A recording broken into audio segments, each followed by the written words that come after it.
David, thank you so much for joining us and being willing to spend this time with us for your first-person program. Nothing to do anyway. You have so much to share with us. We can't possibly cover even in the beginning of it, but we'll give it a good try. So let's start first. It was less than a month before your 17th birthday when Germany invaded Poland in September 1939. Right. Before you tell us about the war and the Holocaust, tell us about your family, your community, and you in Kozienice before the Germans invaded Poland. What was your family's life like? Okay. I was born in a town in Poland called Kozienice. In Polish means nothing happened to the goat. I figure you're going to laugh. That's the name of my town. Nothing happened to the goat. My father was a religious Jewish student. He married my mother when he was young. And my grandfather wanted them to be sitting in the synagogue and praying and study the Bible. My father didn't want to do that. He went in business by himself. What did he open up? A shoe factory. And when I was a young kid, he started small and bought machinery and everything else, and it became a big factory. He sold shoes all over Poland, to wholesale, to stores.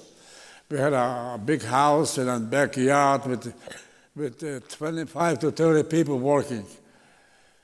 And I went to school, and I had an older sister. In 1939, my brother was 12 years old, and my little sister was 8. And my parents were in their 40s. My mother was religious. She was going to the synagogue every Saturday. My father also went, but he skipped a lot of times. And I was happy. I go to school, to the Polish government school, and I had a lot of friends. And we lived across from our church in a nice neighborhood. And we had a maid in the house. We had a good life. David, you mentioned that you lived across from a church. You lived in the Christian part of Kozienice, right? The majority where I lived was Christian. Right. It was a Catholic church. Yeah. And I had the neighbors, the priests, who was at a house next to our house. And I met him every day practically. And he sent me to the store to buy them cigarettes and buy them other things. You know, and they gave me money for ice cream. You know, I was 12, 13, 14 years old. And David, one more thing before we move on. You told us that the name of Kozienice, meaning nothing happened to the goat. Am I right that your dad, your father's shoe business, they stamped a goat on the with a seal with a goat with the horns on the soles of the shoes, the goat, like a mountain goat. Yeah, like we have it here. Okay, David. Once the Germans occupied Poland, the Germans came in 1939, September 1st, went to Poland, and they came into my town the 9th. The 9th of September. 9th of September. And the minute they came into our town, they plundered everything. They came into our house, and they didn't ask questions. They took everything from my mother. Dishes, tablecloths, towels, the drapes I took off in the window. Everything they wanted, they liked, they took. And my mother was crying, you know, we couldn't say nothing. Some of them were nice, they came in, they didn't say nothing, they just looked around. But some of them were very rough characters. They were thieves. You know, and one day they took my father out to sit to work to dig ditches. And my mother was staying at the window and crying all the time. And she said, go see your father, go see your father. So I went out through the church garden, and I went to see the group of Jews standing with shovels and digging, covering up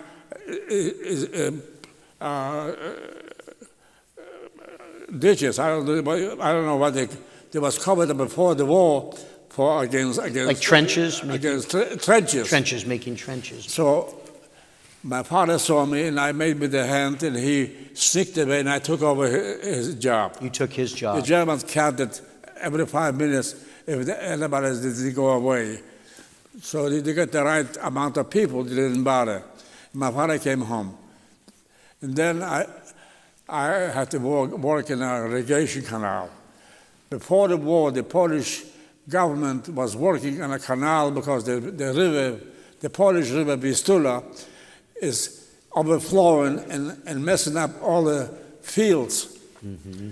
So when the Germans came in, they continued doing the irrigation canals, but with Jewish help.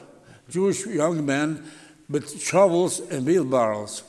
They didn't pay us nothing. They just give us one piece of bread or sometimes a soup. David, and I had to work over there every day. And I'm going to ask you a bit more about the irrigation canal. Your family was forced into a ghetto. Not my family was still in my house. Still in your house. In the house, and we had to close the windows and the doors because we had a sign, factory, managed by a factory, shoe factory. We took this off. We didn't want them to come in and taking all the shoes. The leather, everything else. He lost everything. They come in anyway. But if we didn't advertise that our factory, so the less came in. Mm-hmm. We closed up the front door. Mm-hmm. Well, what happened, I had to work in the canal. So what happened, one day they got my father's brother. His name is Elimelech, and he was the youngest brother. He had 5 brothers. And he just got married before the war, and he wanted to stay with his wife. So he asked me if I wanted to be replaced with working for the Gestapo man as a houseboy. Mm-hmm. A houseboy cleaned his shoes, cleaned the room, taking his laundry, taking care of him. A Nazi. So you replaced your uncle? My uncle went home, and I replaced my uncle with this Nazi. Mm-hmm. He was a murderer. He had a dungeon in his building, and the building used to be an archdiocese. He kicked all the priests out, and they took over the whole, like a farm. They had horses, they had cows, they had everything there. And also our dungeon, mm-hmm. with a jail, like a jail. Mm-hmm. And he took me down to translate from Polish to German. Whoever couldn't speak German, and I spoke German, so I went down with him in the dungeon, and he asked the Polish boy, "Tell me, where did you get the gun?" I find out that they accuse him that he had a gun in a barn, and the Polish boy claims that the gun wasn't his. He never saw the gun, but they find a gun in that barn. And he was crying, that boy was crying. It was a blonde, good-looking boy, but he had ragged clothes because maybe he was in the army, but I don't know. He didn't want to tell me. In the Polish army, and he mm-hmm. changed the clothes and dropped everything. Maybe the gun was his, but he claimed that was not his. And I translated him about 4 or 5 times. The last time he translated, the German went over with the gun and shot him. Right in the basement, in front of me. Right in front of you. The blood was coming out, and I was so shaky, I thought he was going to kill me too. Mm-hmm. And then he told me to take him out and bury him in the field. I buried him. I got a helper from the barn. I was a Jewish boy. And I buried him in a potato field. He's probably still there now. Mm-hmm. I flooded out, and that's it. And I don't know even his name. David, you also shared you told me about when you worked for the Gestapo officer about an incident when some other Germans destroyed Torahs and made Jews dance around them. That's what I did too. My Germans came out, they took me out of the group. They used to have a German living there. They took a lot of out from the priests, and there's plenty of room. So there was a lot of Gestapo men living there, and they were working there, and they were out the town, and they plundered. They brought in Jews, people with the Torah scrolls, and they made them dance and laughing and clapping and took pictures. When I came out, you saw I'm a Jew. I had a Star of David on my arm. So they made me dance too. My German, who I worked for, came out, they took me out of the group. He didn't want me to do that dance. He was nice to me, supposedly. I was scared of him because he shot that guy, so I was always scared. Right. But when I went home evening to my parents, he gave me bread, he gave me marmalade, he gave me salami a lot of times. I couldn't understand that. He was a killer, and here he gave me food. And I was afraid that he going to kill me too. What happened, he got transferred somewhere else, and I had to go back to work in the canal. From the canal, it was getting cold. The Germans took everybody away and shipped me to Pionki, a place called Pionki. It was a munition factory, maybe 30 or 40 miles from my hometown. So, David, before you tell us about Pionki, all of the Jews have been forced in the ghetto. You were working off on the irrigation, and while you were away, they emptied the ghetto, including your family. My parents had to move out of the house. We have to leave everything in the house that we couldn't carry. There were furniture, the beds, everything. We had about four rooms in our kitchen, in our showroom, our shoe showroom for salespeople coming by in the shoes. So what happened? We had to move one room to the ghetto, all in Jewish neighborhood. We moved out from that nice neighborhood, and I had to go work from the ghetto to the canal every day, every morning, and come back in the evening. So what happened? One day, the Germans told all the people from the ghetto to get out in the middle of the street, line up, and march to the railroad station, and only take few things in their hand. And they shipped them, but 100 freight cars and a train, and shipped them to Treblinka and killed them in one night. They gassed all the people in one night. How do I know that? I was taken away from the canal to Pionki to work in the ammunition factory. And there, in the ammunition factory, about a week later, a guy from the transport from Kozienice to Treblinka came in. His name was Max Rosenblum. Max was a tall, handsome, good guy. He used to be an officer in the Polish army. He escaped from the train. I don't know how he did it. The Germans made him put all the goods taken away from the Jewish people and put them in the train and ship it to Germany.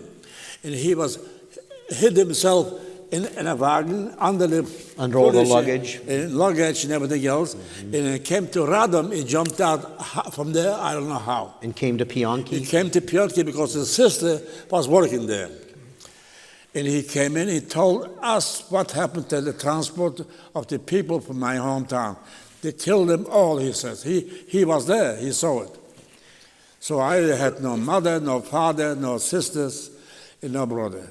David, you were...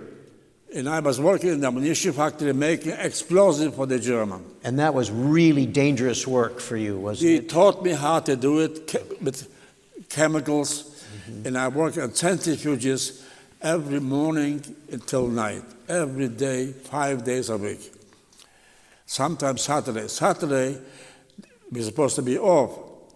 So what happened, if a transport of coal come in or something, they went to the barracks and took you out. You just came back from work. You're tired. You didn't sleep a whole night. And we have to work again. Mm-hmm. So we always were tired. And the Germans don't like the tired people. They beat them. I will tell him about a German who beat us every day. What happened?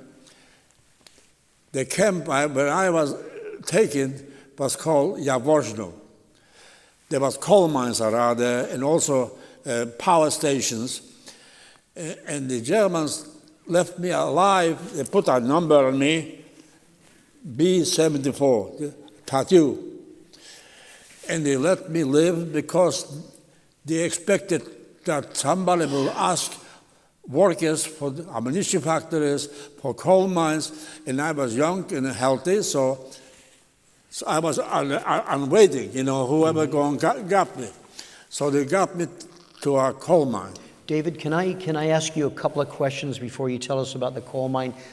Because that was after you left Pionki. While you were at Pionki, you tried to escape several times from Pionki. Yeah, I know, but this is not, I was not in Pionki yet. In Jaworzno, what happened, but in Jaworzno, a German came in, a big, tall German, a new guy with a uniform, and a band with a swastika, a red swastika, and they called him Capo.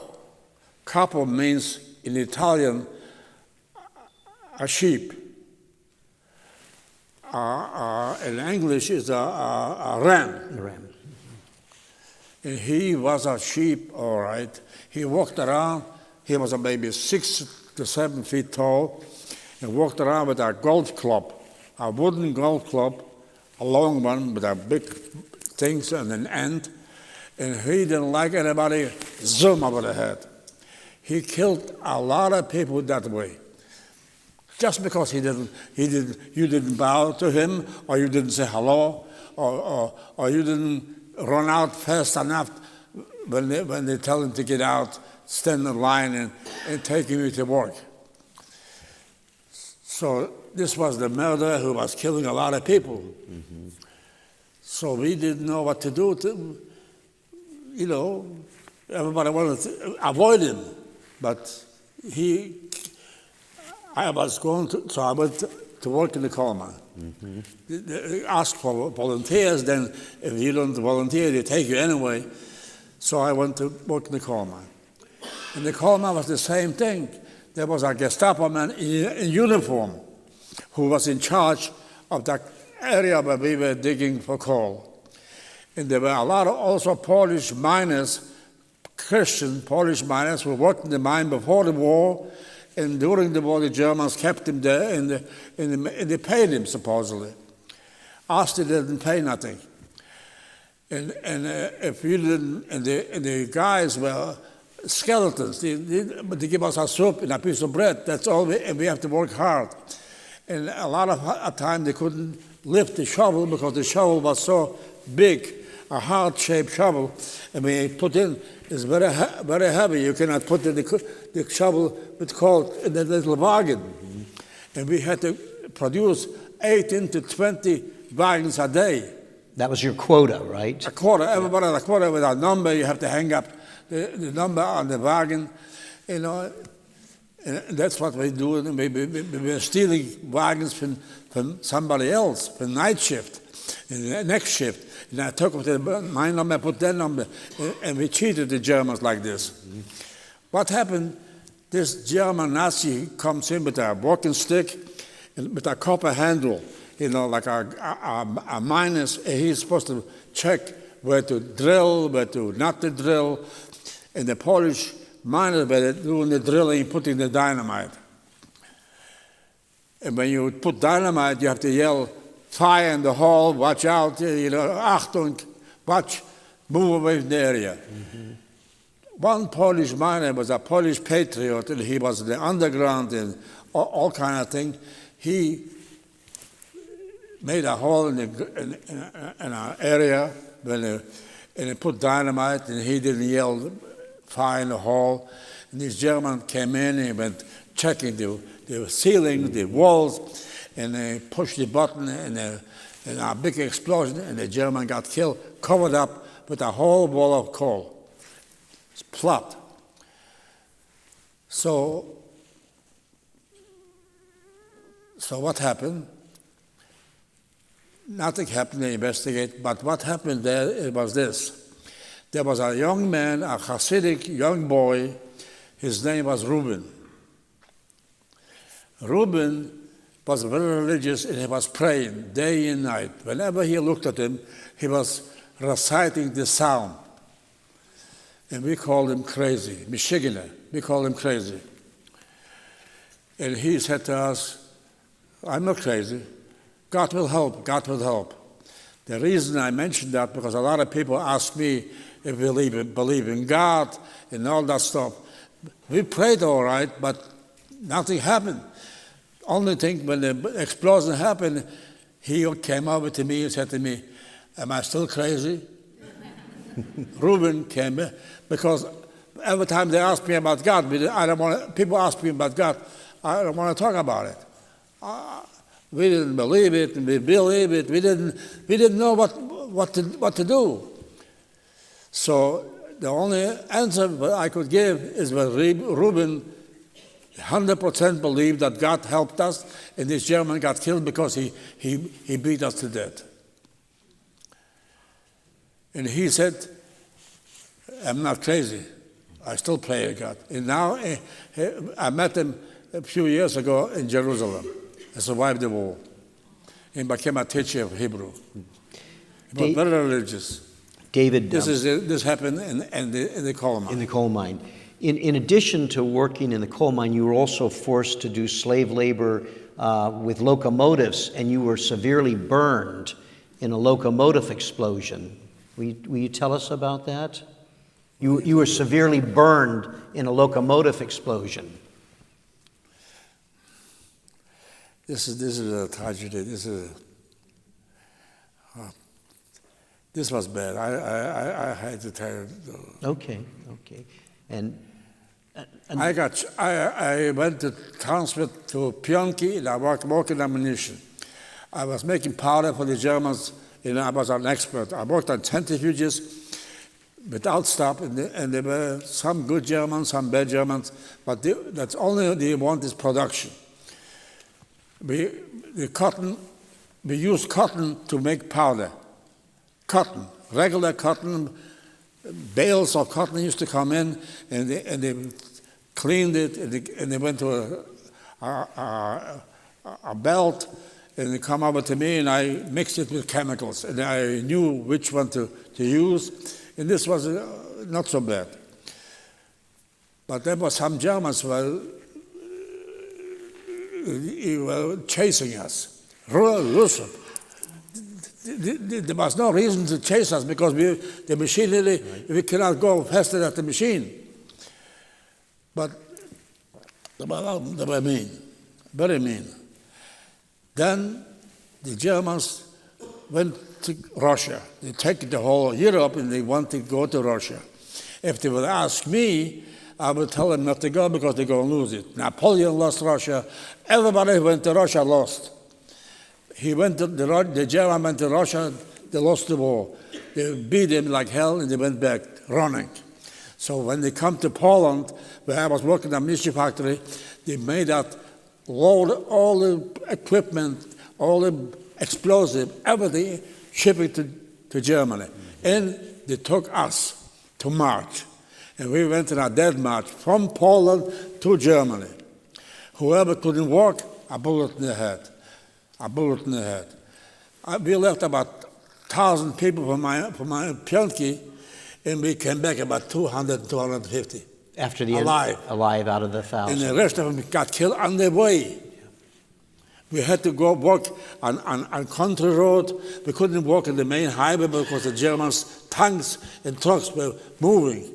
And plus you were walking. And we were walking, we didn't have no food or nothing to give us a piece of bread. And it was winter and time. Couldn't even walk it. And the guys stronger than you were stealing from you. You had a piece of bread, you hide it for later on, and they take it from you. They steal it from you. You hold on, you pass out, they go over and search you. And then I had a friend of mine, we worked together, we were holding hands all the time, because if one falls down, the other one helped each other. He got shot because he couldn't get up anymore. And the German pushed me with the bayonet. I said, move. And he was lying there, and so I went back, moved back, and got his jacket. And I cried over him, and I prayed a memorial prayer. I said Kaddish for him. The jacket might be full of blood, so I cleaned it with snow. Because it was a really, really terrible winter, too, that you're being forced to march in. It's cold, too. And finally, as you said... And then we went to a camp in Germany called Bleichhammer. And there in that camp, there were American soldiers, there were British soldiers who jumped airplanes, or you were knocked down in regular soldiers. They had a camp for soldiers. For the prisoners of war, right? POWs. POWs. And there were a lot of Russians there too, prisoners. And I didn't have no food, didn't have nothing, it was just the clothing on me, a striped uniform. And I saw two Russians, and I talked to them, and they said they wanted to run away, but they're scared. And they were scared of me too, because they didn't want to have somebody hanging on to them, because they wanted to sneak under the barbed wire, and I saw it. So I did it after them. After they went, I went after them, and I followed them, and finally said, they come on here. So we all stayed together. But before I run out from there was bear houses a lot in that camp. Everybody robbed the bear houses. Every food it was, they would take it. But there was margarine also, but margarine nobody wanted to take. I took margarine. I put the margarine under my pants, under my jacket, under my shirt, and after I was running, a lot of it melted, a mess. And I had the margarine, and when I came up to the Russians and said, "You will have food?" I said, "I have margarine. Come out here." So they took the margarine from my body, and we ate. There was margarine and snow and bark from the trees, the chew. That's all we had. And then we lie down for 6 days and 6 nights. I was lying under a tree, and we looked for mushroom roots. We ate that too. And then the Russian came in. The Germans escaped, and the Russian came in. And I was free. Well, what do I do? Tell us how you were liberated. How did the Russians find you? Because you're out there hidden in the woods with no food other than bark and the little margarine you had. The Russians didn't know that they were going to make it, but we warned each other, because we were 3 people, and I was entitled to a few hours in the middle. And then we changed around, and the snow got melted under us anyway. And then we didn't know what to do. We took branches and covered themselves up. We had shooting going on like crazy, planes coming and going. But there were not American planes, there were not English planes, there were only Russian. And they throw a lot of bombs, not in the forest, outside. We heard them. But when everything was quiet, we said we have to get out because we're going to die here. So we walked out, and there were Russian soldiers with guns waving. And we went over to them, we waved them, and they realized that we are prisoners ourselves, and they tried to help. And they helped out. The guy, that one Russia had bread, they gave us bread, they gave us something to drink. And they took us into our house where a German woman with her daughter lived, a little small house on a little farm. And the woman was crying, the old lady was crying. They were scared for the Russian. The Russians, they were not so angels, you know. Just so our audience knows, because you're in Germany now. Yeah. You're in Germany. It's a German, Polish, was on the German border, but the majority lived Germans there. So the soldiers told the woman to take care of me and wash me, give me clothes if they have. She got clothes from her husband because her husband was in the army. And it was too big, and I put him on anyway. David, how much did you weigh when you were liberated? I weighed maybe 60 kilo. The bones were sticking out. The German woman said, I will give you food. She did. She made some soup. She gave me some milk. She had a cow. The cow looked like me, so skinny. Mm-hmm. Yeah, I think you weighed about 70 pounds. Yeah, couldn't walk. My shoes were wooden shoes. She gave me a pair of shoes. And then you decided to go back to Poland. I decided to walk to Poland. Walk to Poland, okay. Go to my hometown. And I went. It took a long time, but I didn't want to stay there for nothing in this world. And I still have a big house there. It's bigger than that building. We used to have a factory, and there used to be a bank on top of the building. And it's still mine. I'm the only one left. I couldn't find no family, nothing. I had other uncles, everybody was taken away. And I went to a few cities looking for my relatives. I couldn't find nobody. David, you told me that there had been a man who had kept some of your family's belongings for safekeeping, and you went there. And what happened? I used to work for my father. His name is Leon Dralewski, a Polish man. My father bought him the land, and he built him a house and everything else. He was a nice guy, but whatever I could take out from the ghetto, I took it over to him.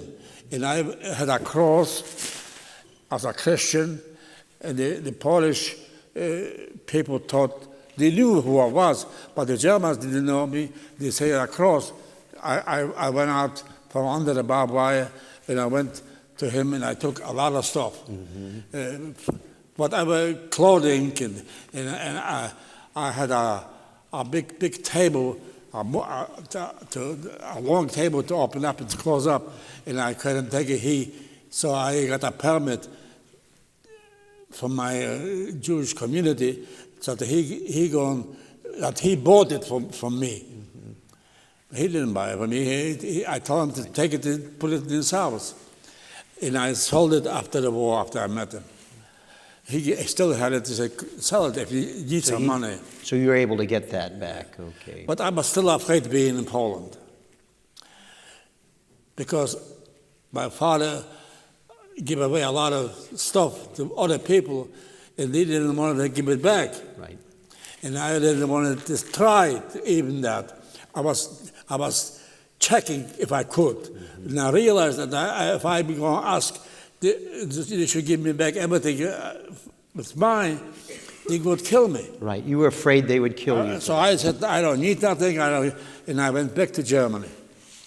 I went back to Germany to a DP, displaced person camp, established by the United States. There were camps in the Russian side, but they were not good.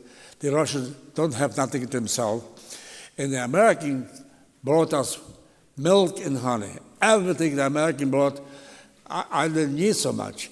They give me cigarettes, a carton of cigarettes. I don't smoke, so I sold it. The candy, I sold it. Coffee, I sold it. Mm-hmm. And I made money. So after making money, I said, I have to get out of Germany, and I want to go away to the United States. I had no relatives in the United States. I had to wait for a quarter. I had to get the papers, and it will take years. All of a sudden, I got a letter from an American embassy in Munich that somebody in Panama is looking for me. My name was on a list. And who was the guy? The boy who went to school with me, whose parents emigrated before the war, took the whole family, and he lived in Panama. And he saw a list of my name. So he wrote, if you come, it's good. If you don't, it's good too. So I said, I go anywhere. So I went to Panama. And David, It didn't cost me nothing. and that was 1947, so you were in the displaced persons camp for almost 2 years. Right? I was there since 45 to 47, who do I sell all the goods? To the Germans. They had it. They had the money. They had everything. And I met a lady, a German woman, driving a car in a little town called Wolfratshausen.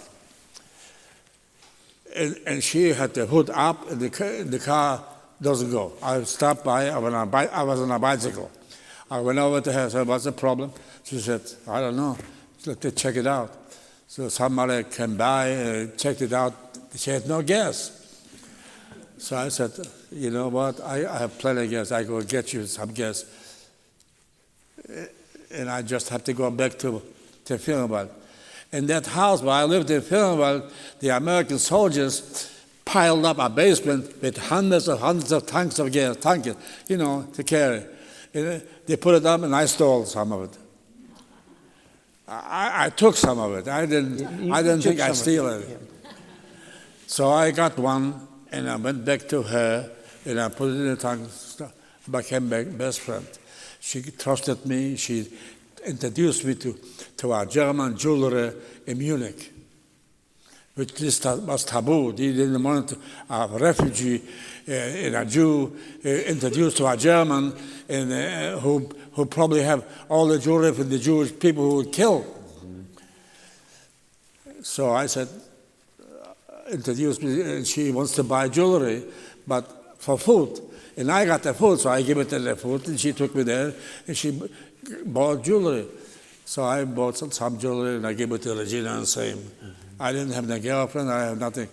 In the morning to take the girlfriend, I wanted to get out of Germany. So you go to Panama in 1947. So I went to Panama, and over there, the people who took me there, a friend of mine who had a daughter, they wanted me to get married, and I didn't want to get married. So I had thousands of girls there, I didn't want to get married. I went to work with an Indian tribe on the border in Panama, Costa Rica. Real Indians, and I was going to make leather for them. They actually was making leather, but they were primitive way, and I got more experience from my father, and I told him I could do it, and I got experience from a guy in Panama who was selling the chemicals to make that. So I was working with the Indians. They were very happy, and I was very happy. That's all. You described to me that they were the best people in the world. And you said the best year of your life was that year. I learned Spanish perfect with them. They also spoke our other language, which I couldn't learn. And they washed my laundry. I lived in a nice hood, and I was very happy. And then I went to a town called David. In Panama, on the border, there's a big town called David. The town was built by the United States Navy during the Second World War. There was an air base. And the American left the base and became a town. And there was a Jewish guy from Germany. His name was Sam Sant. He had a country store. That's the place where the Indians were selling their moccasins and their shoes and everything else. They introduced me to him, and he said to me, when he saw me first time, he said, you must be crazy to stay here. I have a business, I have an establishment, and I have a wife, also an Indian woman, and children. I'm established. What are you going to do here? Why don't you go to Israel? This was 1945. 1947, 1948, right? 48. 48, yep. Israel established a country, and the Arab threatened to attack them, and you are a young man, you need soldiers like you. The ship is going to be in the Panama Canal this and this day. You join them, you don't have to pay nothing. It's a Jewish agency ship. They give you a job to take care of our transport. What did they buy? The Jewish agency bought in the canals on 180 trucks, big Mack trucks from the American surplus, and also about 25 engines for airplanes. They pay for it and everything, and they want me to supercargo. It means watch the cargo. The Greek ship will take it to Israel, and you with him. And that's what happened. And when I came to Haifa, I joined the army. David, before you tell us about the army, if I remember correctly, you towed, on the ship you were on, you towed a surplus PT boat that had been purchased from the army surplus or navy surplus, and you took it. We had a lot of, they buy everything they bought in Germany from American surplus. The American surplus wanted to get rid of it. After the war's over, and they didn't want to give it to Germany because so they sold it. And who did? The Jewish agency had money, and they bought everything. And the Israeli army was outfitted to the T. When I came, I didn't have no uniform. They said, wait in a camp. And the camp is called Teletvinsky. There we will come, we will get you everything. And who did I met? Rubin. And he said, oh, Mr. Michigan, you go in the army now? He said he didn't want to go to the army. He was a religious guy. He was pretty pious, hanging down. And he was in heaven because he was in Israel. And he prayed day and night. David, I don't know if he got married or not. I have no idea. If I remember right, that boat that you took over was supposed to be the first ship in the Israeli Navy, right? No, but I became a transportation driver, and I drive ammunition to the front. Mm-hmm. They call it Tachpura. And the place where I stationed was called Sarafand. And it used to be a Turkish, but the Turkish had the area. And then the English was going to give it to the Arabs.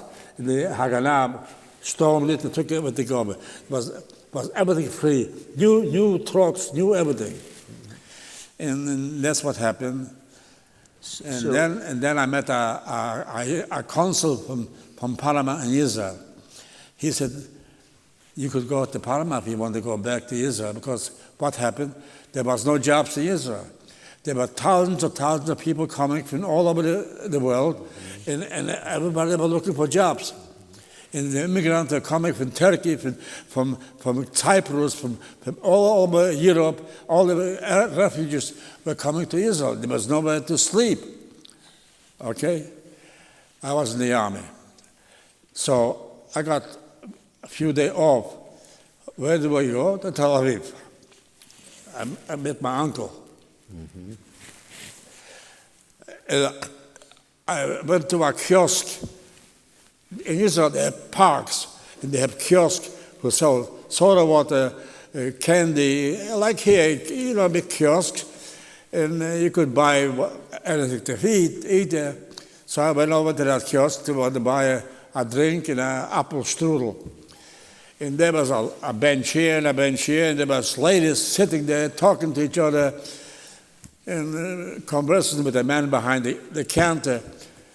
So I heard a lady yelling out to the man, Mr. Bayer. So I said, Bayer? My name is Bayer. He said, no, the man behind the counter.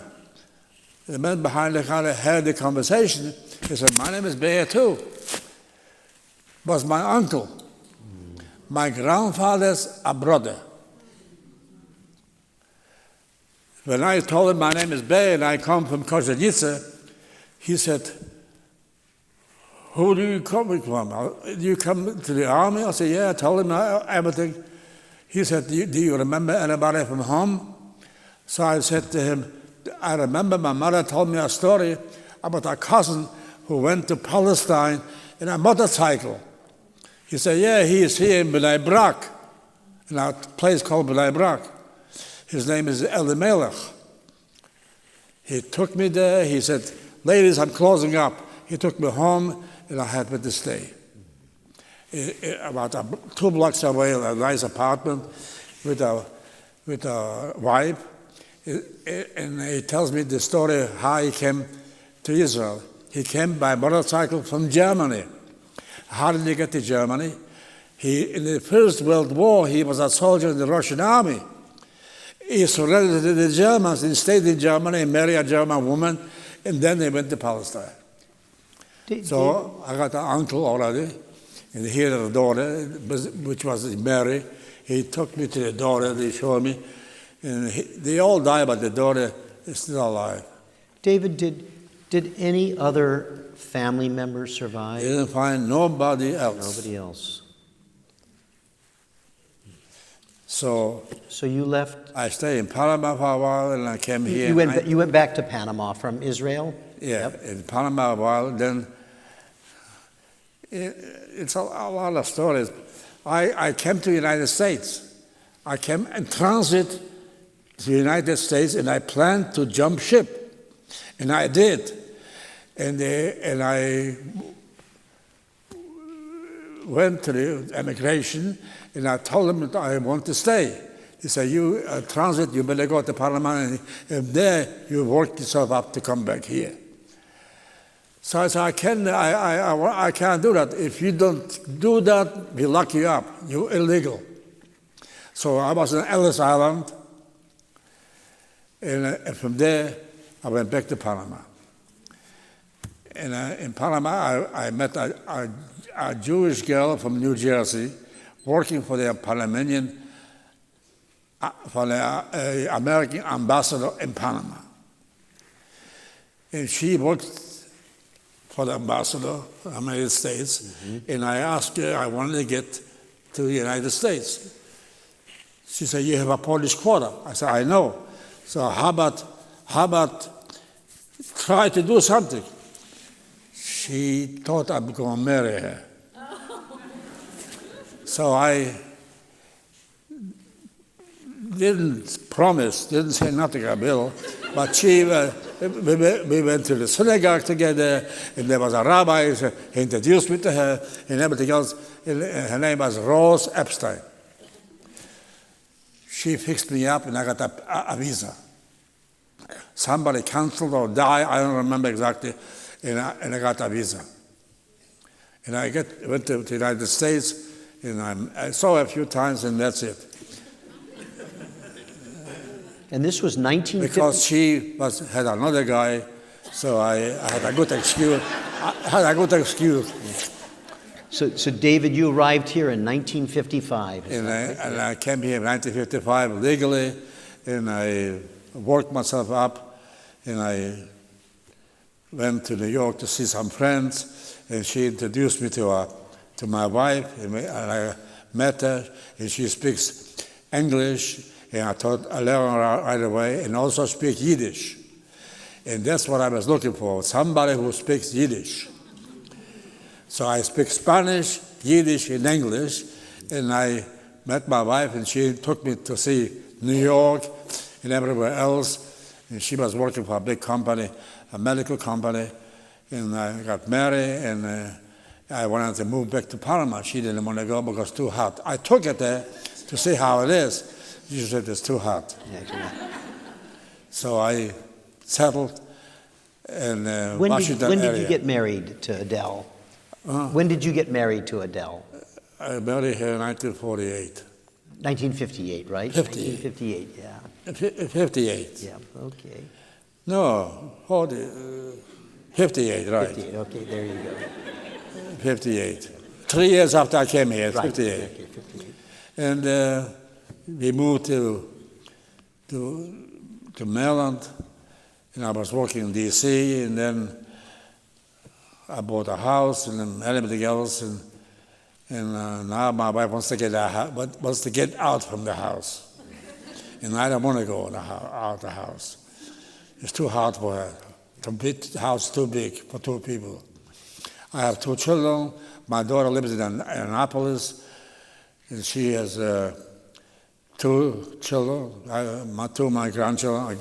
One granddaughter is right here, and my grandson lives in in Leesburg, and my son lives in St. Petersburg, in Florida, and he's still single. had a life like I have now. And David, he works, he does all right, he's had a happy, and that's all. And what am I doing now? well, David, I think I work as a volunteer in the museum. You do. You've been volunteering They here. don't pay me. I pay them. David, I don't need that money.